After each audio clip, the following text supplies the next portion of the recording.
Hello students, हमने शहपारे में से गालिब की गज़ल शुरू की थी।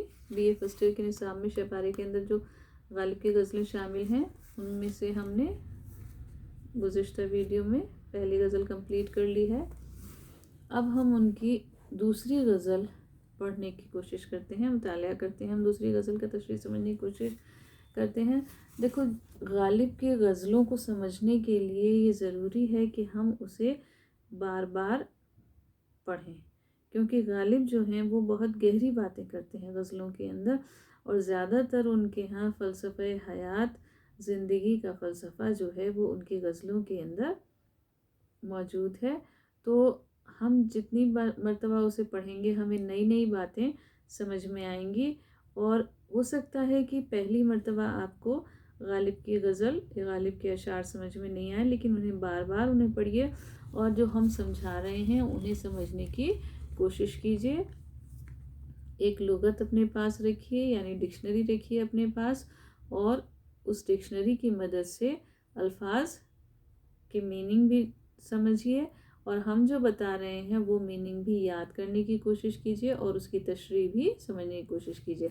हमने पहली गज़ल कंप्लीट कर ली है, अब हम दूसरी गज़ल पढ़ रहे हैं। इसका मतलब है, महरम नहीं है तू ही नवाहाए राज का। शायर क्या कह रहा है? इंसान से मुखातिब होकर कह रहे हैं, शायर गालिब कह रहे हैं, महरम नहीं है तू ही। महरम का मतलब क्या होता है? महरम का मतलब होता है जिससे कोई पर्दा नहीं हो, यानी राजदार। तो शायर कह रहा है कि ए इंसान, तू ही राजदार नहीं है। किसका? नवाहाए राज का। नवा कहते हैं आवाज़ को, नवाहाए राज, राज की आवाज़ें। तो शायर ये कह रहे हैं, गालिब ये कह रहे हैं कि ए इंसान, तू ही राज की आवाज़ों से वाकिफ़ नहीं है, तू ही राज की आवाज़ों का राजदार नहीं है, उनको जानना नहीं चाहता। यानी गैब की जो आवाज़ें हैं, गैब की जो हकीकतें हैं, उनको तू जानना नहीं चाहता, उनसे तू वाकिफ़ नहीं होना चाहता, उनका राजदार नहीं होना चाहता, या वरना जो हिजाब है पर्दा है सास का। शायर कह रहा है यहाँ पर वरना जो हिजाब है, हिजाब का मतलब होता है पर्दा। तो वो कह रहे हैं यहाँ उन राजों पर पर्दा नहीं है कुछ भी, सिर्फ पर्दा कैसा है? या वरना जो हिजाब है पर्दा है सास का, सास के पर्दे की तरह है। सास का पर्दा देखा है ना?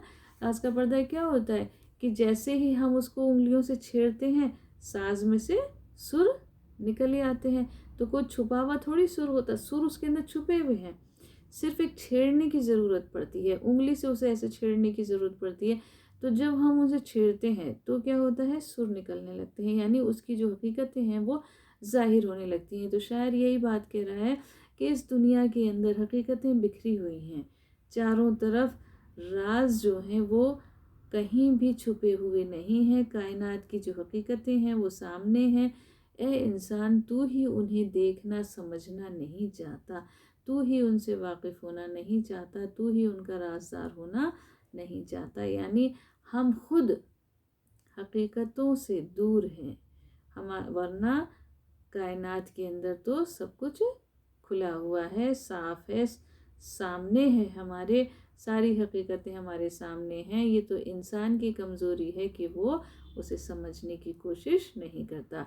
तो गालिब कितनी बड़ी बात कहते हैं कि इस दुनिया के अंदर चारों तरफ हकीकतें बिखरी हुई हैं, लेकिन इंसान जो है वो उन्हें समझना नहीं चाहता, इंसान जो है उनका राजदार बनना नहीं चाहता, इंसान उनसे वाकिफ़ नहीं होना चाहता, इसलिए वो अनजान है, इसलिए वो हकीकतों को, गैब की आवाज़ों को, गैब की हकीकतों को समझने की कोशिश नहीं करता और उनसे अनजान है।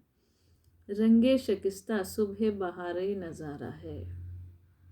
रंगे शिकस्ता क्या होता है? रंगे शिकस्ता का मतलब होता है उड़ा हुआ रंग, ठीक है।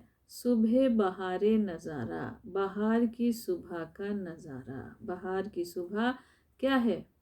क्या हो रहा है बहार की सुबह में? जो बहार का मौसम है, जहाँ चारों तरफ फूल खिलते हैं, तो उस मौसम के अंदर बहार की सुबह में क्या हो रहा है? रंग उड़ा हुआ है। किसका रंग उड़ा हुआ है?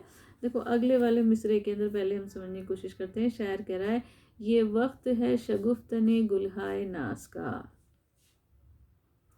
गुलहाए नाज महबूब के लिए इस्तेमाल किया है कि महबूब जो है वो उसकी खूबसूरती बहुत बेमिसाल है, इसलिए वो क्या है, वो नाज से भरा हुआ है, गुरूर से भरा हुआ है। जब इतना ज़्यादा खूबसूरत होगा, उसकी अपनी खूबसूरती की वजह से वो पुरगुरूर है।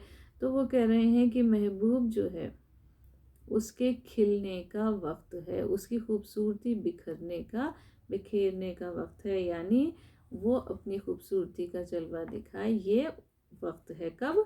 बाहर की सुबह को। लेकिन उसकी खूबसूरती को देख करके क्या हुआ? रंग उड़ गया फूलों का। फूलों का जो रंग है वो उसकी खूबसूरती को देख करके रंग उड़ गया उनका। यानी ये है कि उसकी खूबसूरती के सामने फूलों का रंग भी कुछ नहीं है, फूल भी की खूबसूरती भी कुछ नहीं है, इसलिए उनका रंग भी उड़ गया। तो वो क्या कह रहे हैं कि महबूब जो है उसकी खूबसूरती बाहर की सुबह में इतनी उसकी खूबसूरती बिखरी हुई है, उसका खिलना जो है वो खिलने का वक्त है बाहर की सुबह में, इसलिए उसकी खूबसूरती को देख करके जो फूल हैं उनका रंग भी उड़ गया है, यानी वो भी फीके पड़ गए हैं, मांद पड़ गए हैं। ठीक है। तू और सुए गैर नज़र हाय तेज तेज। अपने महबूब से क्या कह रहे हैं कि ए महबूब तू और सुए गैर गैर की तरफ गैर जो अजनबी है उसकी तरफ क्या, तू और सुए गैर नज़र हाय तेज तेज नज़रों से उसकी तरफ देख रहा है। तेज तेज नज़रों से मतलब टकटकी लगा करके लगातार उसकी तरफ देख रहा है। तो किसकी तरफ? गैर की तरफ। ए महबूब तू गैर की तरफ टकटकी लगा के या तेज तेज नज़रों से देख रहा है। मैं और दुख तेरी मिजाहाए दराज का, और मैं क्या है अपने आप के लिए क्या कह रहे हैं कि मुझे दुख है। किस बात का है? मैं और दुख तेरी मिजाहाए दराज का। मिजा कहते हैं पलक को। मुझे दुख किस बात का है? तेरी लंबी पलकों का। दराज कहते हैं लंबी को, मिजा कहते हैं पलक। तेरी लंबी पलकों का दुख है मुझे, यानी तेरी लंबी पलकें जो हैं, जो जब तू गैर की तरफ देख रहा है तो तेरी लंबी पलकों को देखकर मुझे हसद महसूस हो रही है कि तू उसकी तरफ गैर की तरफ तो देख रहा है और मेरी तरफ मुतवज्जे नहीं है, इसलिए मुझे ये दुख हो रहा है।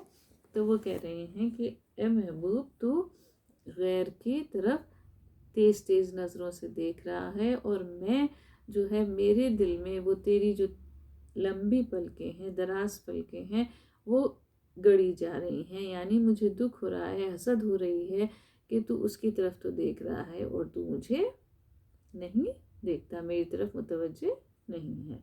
ठीक है। सरफा है ज़ब्ते आह में मेरा वगरना मैं। सरफा कहते हैं फ़ायदा, सरफा है ज़ब्ते आह में। ज़ब्त कहते हैं बर्दाश्त करना, आह का मतलब होता है आहें। तो शायर कह रहा है आहों को बर्दाश्त करने में, मेरी आहों को बर्दाश्त करने में मुझे मेरा ही फ़ायदा है। क्यों फ़ायदा है? वगरना मैं, शायर कह रहे हैं कि मैं अगर बर्दाश्त कर रहा हूँ आहों को तो इसमें मेरा ही फ़ायदा है, वरना क्या होगा कि तामा हूँ एक ही नफसे जागुदास का। तामा कहते हैं निवाले को, वरना मैं निवाला बन जाऊँ किसका? एक ही नफस, नफस कहते हैं सांस को, एक ही सांस जो जागुदाज है, जो जला देगी मुझे। मेरी सांसें जो जलाने वाली हैं, उन जलाने वाली सांसों का एक ही सांस का मैं निवाला बन जाऊंगा अगर मैं अपनी आहों को खुद ही बर्दाश्त नहीं करूंगा। यानी ये है कि मैं अपनी आहों को जो बर्दाश्त कर रहा हूँ, जो ज़ब्त कर रहा हूँ, आहों पे जो बंद बांध रहा हूँ, तो ये इसमें मेरा ही फ़ायदा है, किसी और का फ़ायदा नहीं है, क्योंकि इन्हीं को बर्दाश्त करने की वजह से ही मैं ज़िंदा भी हूँ। वरना मैं एक ही सांस का, अपनी ही एक सांस का निवाला बन जाता जो कि मुझे जला करके राख कर देती। ठीक है। آج ہم اتنا ہی پڑھیں گے اور اگلے اس کے اندر ہم اس غزل کو کمپلیٹ کریں گے۔ امید ہے آپ لوگوں کو یہ غزل سمجھ میں آ گئی ہوگی۔